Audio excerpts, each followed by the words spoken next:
Good afternoon. I'm here on a Tuesday, and it's at the end of March and the beginning of spring. I'm here at my Camp Richard Cottrelle, and I've been on this property after a few decades since I was in my 20s. I was traveling around, but anyways, I took this property back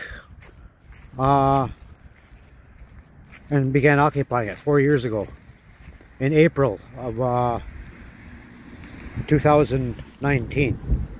I believe that's 4 years. This is the teaching lodge that I built, and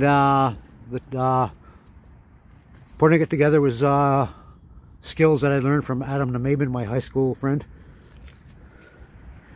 And this is the kept property. My next door neighbors kept it pretty maintained, and so I keep it the way it is, and I cut the grass every year and keep it restored to the original the way it was when I grew up here. This was the location of where the house was, where I grew up. This is where the living room was, the front porch area here. There was a living room here, living room here. The kitchen was here, and this is where my grandpa sat at the kitchen table. And then sometimes he would watch for the mailman sometimes and look out the window through here, right about here. There was a entrance into the living room over here. There was another door here that led to a bathroom right about here, and this was the front bedroom where I sometimes slept and occupied.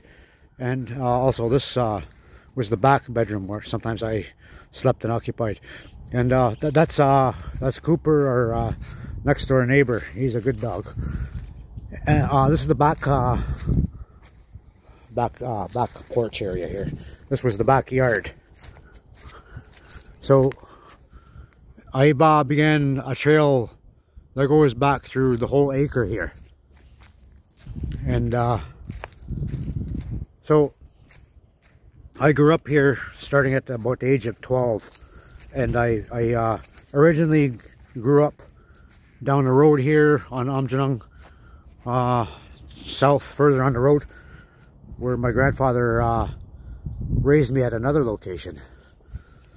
So I plan to preserve the history here. It's important to me that I do. All my memories are here. All my childhood memories, a lot of my childhood memories are here. A lot of good things and bad happened here. This was a tree planted by my Auntie Mavis, who was Tom's wife. Tom owned the property, was the last one to own the property, and in 1978 it was transferred over to my grandfather. And my grandfather always wanted me to have this. So this is where I stood on the road to wait for the bus in the morning. I went to Divine Street School, and I would wait here starting about around 8 in the morning, 7:30, 8 in the morning. And then I also grew up down the road here a little bit. I'll talk about that later. This is the whole acre of the property here. It goes from over here, right over here to where this big tree is. Now that's a historic tree. That's been here for a long time. And this is the other side over here up to where this pole is. And so what I wanted everyone to understand is that I'm taking this property, both sides. I've taken it over, and I'm still taking it over. And I plan to fight for it. I'll defend my life and the family's history here, because this is an Anishinaabe, man. This is Anishinaabe territory. This is Aamjiwnaang. This is my family's history, and I've uncovered artifacts here, and I'll show those to you maybe during this segment or during another segment. But the artifact I began uncovering as soon as I got here, and some of them are tomahawk heads, and there's some of the tools, cooking stuff and stuff like that, a couple fire starters. But here's the acre here. So anyways, I said that I plan to preserve this to the best of my ability. This was their this was the where the foundation was. This is the foundation here, next door to the house that I just showed you, where this one is where they all grew up. And this stood up until 1978, and there's still debris from the fire that destroyed whatever was left of it. And my Auntie Mavis used to use it, the remains of it, as a beehive. And so this was the house they grew up, and there was my grandfather, his brothers, and his sisters, before he and some of them were apprehended to residential school.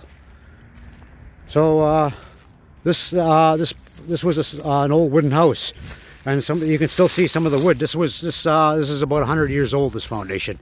And that's how old this property, and this goes back into my family. And I'm aware that other people might think that they own a half a side of this, but I'm clearly going to make that make it quite simple and clear as day, that I plan to defend both sides, and I have taken back both sides in my name, in Aamjiwnaang name, in Aamjiwnaang history, Cottrelle history. I'm the last person that grew up here. No one else grew up here, and other than my family.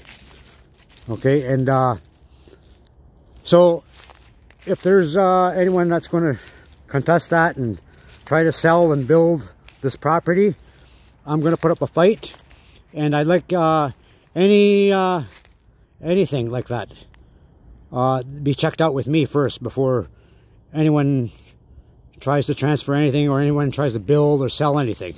I want to be aware of everything. So that's why I'm recording this and talking about it today. There's some old fire pits here that were here from years back, a long time ago. This was just recently that I made here to get rid of some of the underbrush. So anyways, there's old wine bottles, old beer bottles. These are some of these bottles were Westminster bottles, and the Westminster sherry was a common cheap wine that people drank. They're scattered around here quite a bit. Back over here is more of the bottles. This was a lot of the areas where they drank through. There's a Westminster. I was trying to find a Westminster bottle. There's one right there, and that's a Westminster sherry bottle. And a lot of the old guys used to like drinking that stuff. And there's more of the bottles back here. And the wine bottles are like long dead soldiers, long gone relatives that have gone and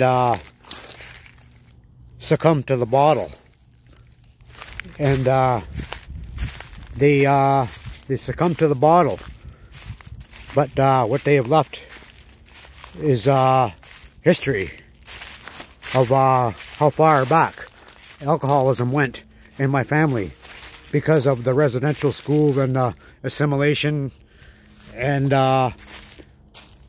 the church's sexual abuse of Native children who came home and became adults. Here's some old car parts that some of the men that worked on cars or had stuff. There's some old gas tanks from 1960s, 70s. These are probably 1950s. Here's part of a drive shaft, I believe. And there's something buried here. So there's a lot buried here. So there's a lot of artifacts that I've uncovered and that I continue to uncover. This is the trail that I'm making, and I'm going to be finishing this year's Oreo Trail. And that's named after my dog. So yeah, there's something buried here. I'm still going to dig through this and figure all this out later. This is on the acre as well. And here's some more car parts. Pretty aged car parts. More alcohol bottles. I think that might be a soft drink bottle. I'm not. Yep. Right there says Kist. That's orange Kist. That's an old one. Old pop bottle. So there's a lot of history here. Some of these fire pits go back about 100 years as well. And there's some some rocks still in circles from the old ones where they sat, even before the ones that drank. There's some fire areas that were used for cooking. This was all Aamjiwnaang that lived around here, and I'm sure I'll find a lot more. And so I don't mean to come across as aggressive, but I believe in what I'm fighting for. I plan to spend the rest of my life here. I wanted to show you Oreo here too, because it's important that you have a look at him. So you see that he's hi Oreo. Say hi Oreo. I don't know if you can see him, but he likes riding back there, and sometimes he likes to walk. And so I just wanted to let you know that he was still with me, and I carry him around, and he is a very important dog in my life. He's therapy, my everyday therapy. When I need to talk about something, I get stuff off my chest, Oreo is always there to listen. So excuse me, this is Oreo Trail. So I didn't want to come across as aggressive, but Aamjiwnaang belongs Aamjiwnaang. Aamjiwnaang has no place in the church, and the church has no place in Aamjiwnaang. I don't believe in Aamjiwnaang being sung with church hymns when hundreds of thousands of children were murdered because of the church, and the surviving ones became addicted to alcohol, and as the years went on, they became more addicted to more serious drugs and man-made synthetics. Camp Cottrelle history. I am preserving both sides. I am taking back officially. I've been here 4 years, and I grew up here, so this is my home until I die. And even if I die, my heart will always be here, and my spirit will always be here. This is the old foundation, the wood, history, and I will show you more. So I just wanted to show you a little bit about what's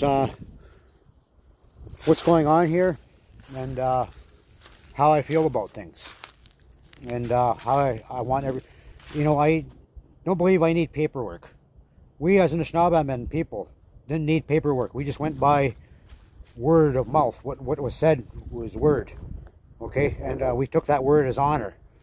And so this is my word as honor. Okay, I plan to keep the whole acre in Aamjiwnaang and Cottrelle name. I don't want it sold. That's why it's called Camp Cottrelle. This is where I'm going to do a lot of my teachings here. And so I want to thank you again for joining me. And this was an old hydro pole that supplied the hydro to both sides, to both houses. Both houses had hydro at one time. Like I said, the older house was taken down, destroyed, and burned in 1978. I would like to thank you again for joining me at Camp Richard Cottrelle, mine and Oreo's home on native land, Aamjiwnaang land, not church land, and not to be passed around land. I don't want nothing built here until I'm ready to build something here, and I want everybody on this Aamjiwnaang to understand that. Miigwech.